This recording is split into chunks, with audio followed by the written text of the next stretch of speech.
नमस्कार। आज हम एक बहुत ही दिलचस्प किताब के हिंदी सारांश पर बात करेंगे। अपना क्यों पहचाने, प्रेरणा का मार्ग।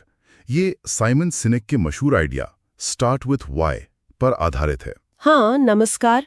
और इसका जो मूल विचार है वो सच में सोचने पर मजबूर करता है कि लोग इससे उतना प्रभावित नहीं होते कि आप क्या करते हैं या कैसे करते हैं, जी जितना इससे कि आप क्यों करते हैं। बिल्कुल। तो आज हम इसी सारांश के जरिए समझने की कोशिश करेंगे कि ये क्यों आखिर है क्या, और कैसे ये हमारे काम या शायद निजी जिंदगी में भी प्रेरणा ला सकता है। हाँ, और ये जानना बहुत जरूरी है। जैसा सारांश भी कहता है कि ये क्यों सिर्फ कोई मार्केटिंग की नई तरकीब नहीं है। सही कहा। ये असल में लीडरशिप का, प्रेरणा देने का एक बुनियादी तरीका है। उद्देश्य से जुड़ने की बात है ये। तो सारांश की शुरुआत होती है धारणाओं पर सवाल उठाने से। अध्याय 1, मान ले कि आप जानते हैं। अक्सर हम बस मान लेते हैं ना। बिल्कुल, हम सोचते हैं हमें पता है, पर असल में शायद धुंधलापन होता है। सारांश कहता है कि असली सफलता धारणाओं से नहीं, उद्देश्य की स्पष्टता से आती है। और फिर वो पारंपरिक प्रेरणा के तरीकों की बात करते हैं, गाजर और छड़ी वाला हिसाब। अध्याय 2 इसी पर है। हाँ, जिसे वो हेर फेर कहते हैं। प्रेरणा नहीं, इनाम का लालच देना या सजा का डर दिखाना, ये लंबे समय तक काम नहीं करता। तो फिर प्रेरणा कैसे आए? सच्ची प्रेरणा, वो कहते हैं, अंदर से आती है। जब आपका क्यों, आपका मूल विश्वास दूसरों के विश्वास से जुड़ता है, तभी लोग प्रेरित होते हैं, वरना वो सिर्फ मैनिपुलेट हो रहे होते हैं। यहीं पर वो सबसे मशहूर कॉन्सेप्ट आता है, गोल्डन सर्कल। अध्याय 3, ये तो कमाल का है। हाँ, ये बहुत प्रभावशाली है। इसमें 3 परतें हैं। सबसे अंदर है क्यों, यानी आपका उद्देश्य, आपका विश्वास। उसके बाहर है कैसे, वो तरीके या सिद्धांत जिनसे आप काम करते हैं, जो आपको अलग बनाते हैं। और सबसे बाहर है क्या, यानी आपका उत्पाद, आपकी सेवा या आप जो भी काम करते हैं। और मजे की बात यह है, जैसे सारांश बताता है, कि ज्यादातर लोग और कंपनियां बाहर से अंदर की तरफ सोचते हैं और बात करते हैं, क्या फिर कैसे और क्यों तक तो शायद ही पहुंचते हैं। बिल्कुल, लेकिन जो महान नेता होते हैं, जो वाकई प्रेरणा देते हैं, वो अंदर से बाहर सोचते हैं। वो क्यों से शुरू करते हैं।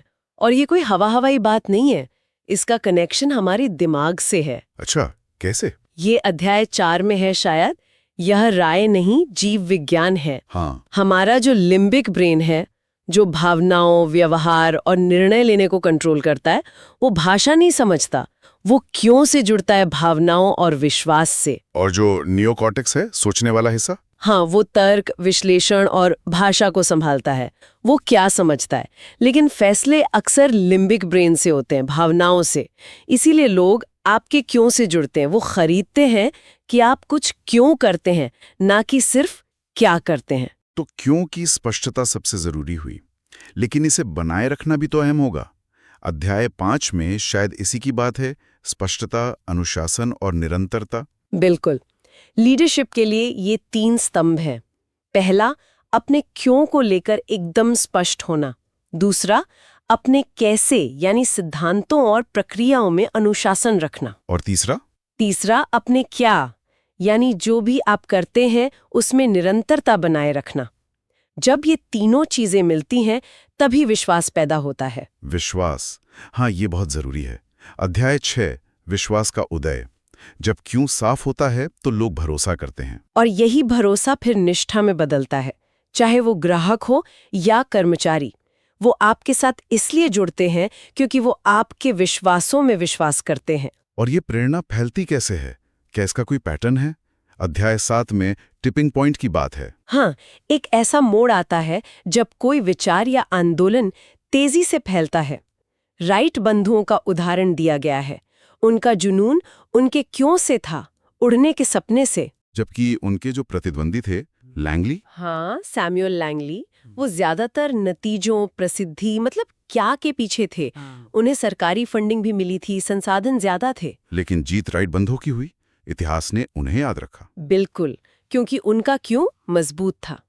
लेकिन यहाँ एक और जरूरी बात है, सिर्फ क्यों होना काफी नहीं है। अध्याय 8 कहता है, क्यों से शुरू करे पर कैसे जाने। अच्छा, मतलब क्यों के साथ कैसे भी उतना ही जरूरी है। हाँ, क्यों तो वो सपना है, वो प्रेरणा है, लेकिन कैसे वो तरीका है जिससे वो सपना हकीकत बनता है। आपको पता होना चाहिए कि उस क्यों को अमल में कैसे लाना है। टीम भी ऐसी बनानी होती है जो आपके क्यों में यकीन रखती हो, पर साथ ही कैसे को लागू करने में सक्षम भी हो। तो क्रम ये हुआ, पहले क्यों एकदम साफ हो, फिर उसे पाने का कैसे तय हो, और तब जाकर आपका क्या उत्पाद या सेवा सामने आता है। बिल्कुल अध्याय 9 इसी पर है। क्यों जाने, कैसे जाने, फिर क्या। जी। और वो क्या जो है वो आपके क्यों का सबूत बन जाता है। दुनिया उसे देखकर आपके क्यों को समझती है। और इस सब में कम्युनिकेशन का क्या रोल है। अध्याय 10 कहता है कि संवाद सिर्फ बोलने के बारे में नहीं, सुनने के बारे में भी है। बहुत जरूरी बात। आपको सिर्फ अपना क्यों बताना नहीं है, बल्कि सुनना भी है, ताकि आप समझ सकें कि लोग उसे कैसे ले रहे हैं और जरूरत पड़े तो उसे और बेहतर तरीके से कैसे समझा सकते हैं अपने दर्शकों के हिसाब से। लेकिन क्या होता है जब कंपनियां या नेता अपने क्यों को भूल जाते हैं। अध्याय 11 में जब क्यों धुंधला जाता है की बात है। हाँ, ये खतरनाक हो सकता है। वॉलमार्ट का उदाहरण दिया है सारांश में। शुरू में उनका क्यों आम लोगों के पैसे बचाना था। हाँ, सैम वॉल्टन का विजन था वो। बिल्कुल। लेकिन वक्त के साथ शायद मुनाफे पर ज्यादा ध्यान चला गया और वो मूल क्यों कहीं पीछे छूट गया। इससे कंपनी की छवि और लोगों के भरोसे पर असर पड़ा। और ऐसा सिर्फ पुरानी कंपनियों के साथ नहीं होता होगा। अध्याय 12 विभाजन होता है। ये शायद तब होता है जब कंपनी बहुत बड़ी हो जाती है या लीडरशिप बदलती है। हाँ, बिल्कुल। जैसे जैसे संगठन बड़ा होता है या नए लोग आते हैं, मूल क्यों का संदेश धुंधला पड़ सकता है।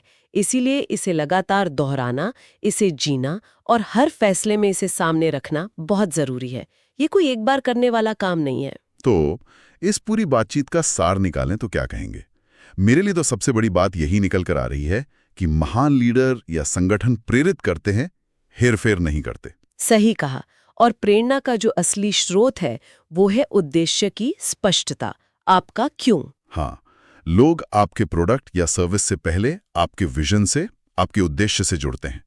अगर वो जुड़ाव है तो बाकी चीजें अपनी जगह आ जाती हैं। बिल्कुल। और यहीं पर एक सवाल सोचने के लिए छोड़ सकते हैं हम सबके लिए।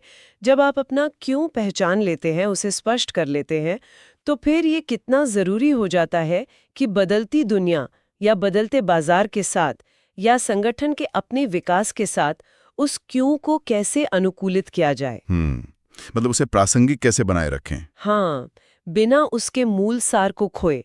कैसे वो क्यों वक्त के साथ विकसित हो सकता है पर फिर भी वही रहे। ये एक अहम सवाल है जिस पर शायद आगे विचार